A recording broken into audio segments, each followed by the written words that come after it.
అసలు కృష్ణ పరమాత్మ యొక్క ఆవిర్భావమే చాలా ఆశ్చర్యకరం.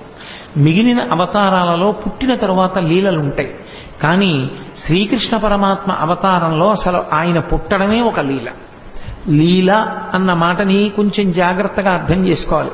లీల అంటే కర్మ చేయడం వల్ల వచ్చినటువంటి ఫలితాన్ని అనుభవించడం కోసం వచ్చినటువంటి ఒక సంఘటన కాదు. పరమేశ్వరుడు తనంత తాను కల్పించుకుని లోకానికి ఒక పాఠం నేర్పడం కోసమని చేసినటువంటి క్రియ. అంటే మీకు నేను ఒక ఉదాహరణ చెప్పాలి అంటే, నేను ఇవాళ మీ ముందు ఇలా మెళ్ళో పూలదండ వేసుకుని కూర్చోవడానికి శాస్త్రంలో గతంలో నేను చేసిన కర్మ ఏదో ఫలితంగా ఉంటుంది. కాబట్టి నాకు ఇవాళ ఈ విషయం మీద ప్రసంగించడానికి పరమేశ్వరుడు ఒక అధికారం ఇస్తాడు.